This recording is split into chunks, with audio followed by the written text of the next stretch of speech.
Football বিশ্বকাপের মাঝেও বাংলাদেশের ক্রিকেটের বেশ ব্যস্ততা রয়েছে।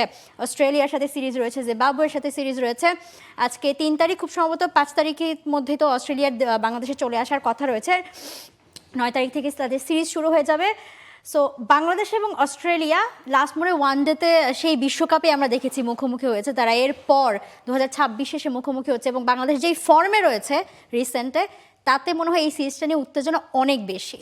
অবশ্যই আপনি ফুটবল বিশ্বকাপের কথা বলছেন, চারদিকে ফুটবল বিশ্বকাপের দামামা চলছে। তবে ক্রিকেট ফ্যানরা আসলে অস্ট্রেলিয়ার আসার জন্য অধীর আগ্রহে অপেক্ষা করছেন, কারণ অস্ট্রেলিয়ার সাথে আপনি সবসময় সিরিজ খেলার সুযোগ পান না। সে যখন দুবাই টি-20 বিশ্বকাপ হয়েছিল তার আগে অস্ট্রেলিয়া এসেছিল এবং সেই সিরিজটা বাংলাদেশ খুব ভালো মতো জিতেছিল, সিরিজ জিতেছিল। তখন অনেক সমালোচনা হয়েছে যে বাংলাদেশ যে ধরনের উইকেটে খেলেছে সে ধরনের উইকেটে খেলে বিশ্বকাপের প্রস্তুতি কতটা ভালো হচ্ছে, বিশ্বকাপে গিয়ে সেটা আমরা টের পেয়েছি। বসুন্ধরা টিস্যু, অশুদ্ধতার বিরুদ্ধে এক বিন্দুও ছাড় নয়। এখন ধরুন অস্ট্রেলিয়া পাকিস্তানের সাথে খেলছে, পাকিস্তানও কিন্তু বাংলাদেশ যে ধরনের স্পিনিং উইকেটে খেলে অভ্যস্ত তার চেয়েও স্পিনিং ট্র্যাক বানিয়ে অস্ট্রেলিয়ার সাথে একটা ম্যাচ জিতেছে, একটা ম্যাচ হেরেছে। প্রথম ম্যাচটা পাকিস্তান জিতেছে, পরের ম্যাচটা অস্ট্রেলিয়া জিতেছে। তো অস্ট্রেলিয়া এই জায়গায় একটা অ্যাডভান্টেজ পাবে যে অস্ট্রেলিয়া বাংলাদেশে আসার আগে এই ধরনের কন্ডিশনে খেলে আসছে। আইপিএলে যারা খেলেছেন তারা এক ধরনের উইকেটে খেলে অভ্যস্ত। আইপিএলে 200 রান এবার আমরা হরহামেশা হতে দেখেছি, চেস হতে দেখেছি। সেখান থেকে গিয়ে আপনার পাকিস্তানে মানিয়ে নেওয়ার কাজটা তারা সেরে ফেলছে।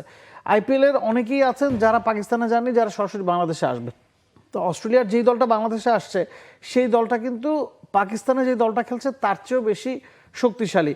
এবং ওয়ানডে টি-20 দুটা সিরিজেই কম্পিটিটিভনেস আপনি আশা করতে পারেন, কারণ বাংলাদেশ রিসেন্টলি ওয়ানডে টি-20 বা হোয়াইট বলের ক্রিকেটটা খুব বেশি খেলছে এবং বাংলাদেশ সেই সিরিজগুলো জিতেছে, ম্যাচ জিতেছে বড় প্রতিপক্ষের সাথে, পাকিস্তান, নিউজিল্যান্ডের সাথে। তো বাংলাদেশের মধ্যে একটা আত্মবিশ্বাস কাজ করছে যে ঘরের মাটিতে আমরা যে কাউকেই হারাতে পারি। আমরা সূচিটা আসলে দেখে নিতে চাই। ওয়ানডে সিরিজ এবং টি-20 সিরিজ তো চলছে, মানে শুরু হবে এবং সেইটার দামামা ফুটবল বিশ্বকাপের সাথে সেটাও চলছে। চট্টগ্রামে হবে টি-20 সিরিজ, মিরপুরে এর আগে রয়েছে ওয়ানডে সিরিজ এবং সেই সাথে অস্ট্রেলিয়ার স্কোয়াডও দেওয়া হয়ে গিয়েছিল বেশ অনেক আগেই। বাংলাদেশ যখন টেস্টে ব্যস্ত ছিল, অস্ট্রেলিয়ার স্কোয়াডটা আমরা আরও একবার দেখে নিতে চাই, কারণ যেহেতু সিরিজ একেবারেই কাছে ঘনিয়ে এসেছে। এবং এই যেই স্কোয়াডের কথা আমরা বলছিলাম যে 9, 11 এবং 14 প্রথমে যে ওয়ানডে 3টা রয়েছে, এই 3টা ওয়ানডে নিয়ে বাংলাদেশেরও স্কোয়াড খুব সম্ভবত আজকে রাতের মধ্যেই দেওয়া হয়ে যেতে পারে। এবং তার আগে অস্ট্রেলিয়ার স্কোয়াড নিয়ে যদি আমরা আরও একবার কথা বলে থাকি, আসলে মিচেল মার্শ যাকে অধিনায়ক করে স্কোয়াড দেওয়া হয়েছিল তিনি তো আসলে ইনজুরিতে পড়েছেন, পাকিস্তান সিরিজে তিনি থাকছেন না, বাংলাদেশ সিরিজেও থাকবেন কিনা শঙ্কিত। বাকি যে নামগুলো রয়েছে অনেকগুলো, ম্যাক্সিমাম নামই পাকিস্তান সিরিজেও খেলছে, সেখানে 2-4টা নাম জাস্ট এদিক সেদিক রয়েছে। বাট অনেক বড় একটা মানে শঙ্কা বা স্বস্তি দুদিক থেকেই বলা যায় নাবিল কায়সার, যে ধরেন প্যাট কামিন্স বলেন, আপনি জশ হ্যাজেলউডের কথা বলেন, মিচেল স্টার্কের কথা বলেন, এই নামগুলো থাকছে না। বাংলাদেশ আসলে স্বস্তি পাবে কিনা তাতে অনেকেই আসলে জানতে চাচ্ছেন। এবং টি-20 স্কোয়াডটাও সেই সাথে আমরা দেখে নিচ্ছি, সেখানেও যে নামগুলো রয়েছে আমরা জানি যে আপনি বলছেন যে আইপিএল খেলে টি-20 মুডে তো তারা রয়েছে, বাংলাদেশে এসে তারা আবার কি খেলা দেখাবে বাংলাদেশকে। ধরুন টি-20 সিরিজটা তো পরে হবে, চট্টগ্রামে হবে। টি-20 সিরিজের আগে তারা মোটামুটি তাদের ফুল স্কোয়াডকে পেয়ে যাচ্ছে, যারা আইপিএল খেলেছে, যারা বিশ্রাম নিয়েছে। এখন আপনি কামিন্স, স্টার্ক, হ্যাজেলউডের কথা বলছেন, তাদের সবাই কিন্তু অস্ট্রেলিয়ার হয়ে দেখা যায় যে ওই টি-20 বিশ্বকাপ ছাড়া খুব বেশি ত্রিদেশীয় সিরিজগুলো বা দ্বিপাক্ষিক সিরিজগুলো আসলে খেলেন না। আবার 2-1জন তো অবসরও নিয়ে ফেলেছেন। স্টিভেন স্মিথের কথা যদি বলেন, আপনি ওয়ানডেটাতে নিয়ে আর খেলছেন না, স্টার্কও সম্ভবত একটা ফরম্যাট থেকে সরে দাঁড়িয়েছেন।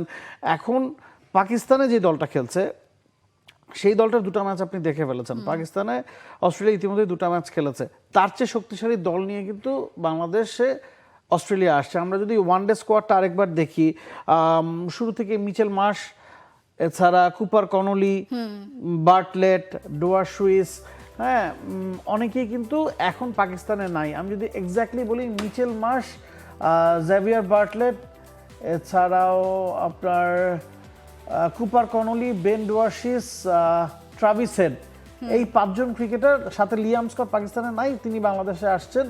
তো এই 6জন ক্রিকেটার কিন্তু পাকিস্তান সিরিজে নাই, যারা লিয়াম স্কট বাদে বাকি 5জনই আসলে আইপিএল খেলায় ব্যস্ত ছিলেন এবং তারা সুপারস্টার আসলে অস্ট্রেলিয়ান দলটা, তাদেরকে বিশ্রাম দেওয়া হয়েছে পাকিস্তান সিরিজে, তারা ফিরছেন। এখন আপনি যদি পাকিস্তানের সাথে ওয়ানডে দলটার যে একাদশটা অস্ট্রেলিয়া খেলাচ্ছে সেটার কম্পেয়ার করেন, ম্যাথিউ শট ওপেন করছেন, ম্যাথিউ শটের জায়গায় ট্রাভিস হেড ঢুকে যাচ্ছেন। এখন অ্যালেক্স কেরি হয়তো পাকিস্তানেও খেলছেন, বাংলাদেশেও খেলছেন, Labuschagne, Cameron Green, Matt Renshaw, তারা পাকিস্তানেও খেলছেন, বাংলাদেশেও খেলছেন।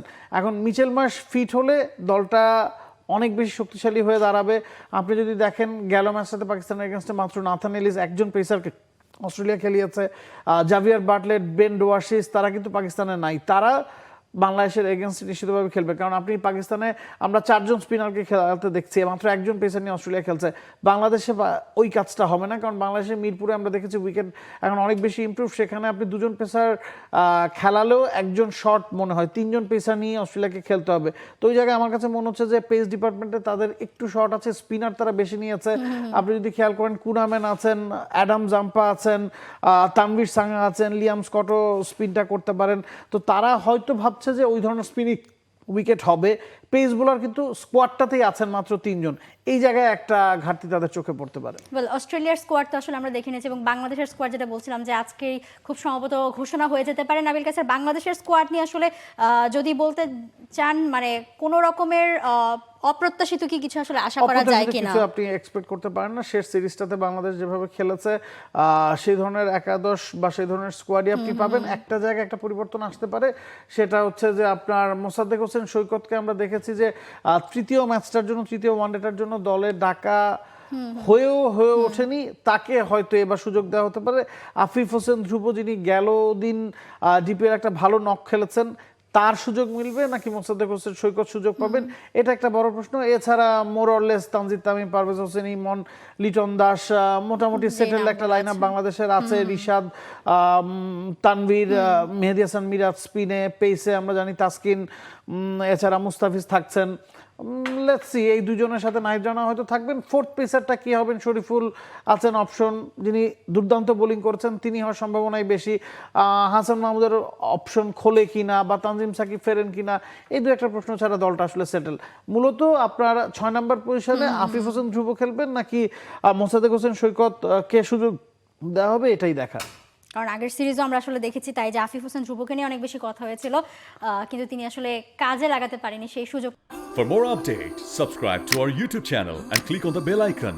Follow us on Facebook and Instagram. Download T-Sports app to enjoy exciting games and highlights. Visit tsports.com.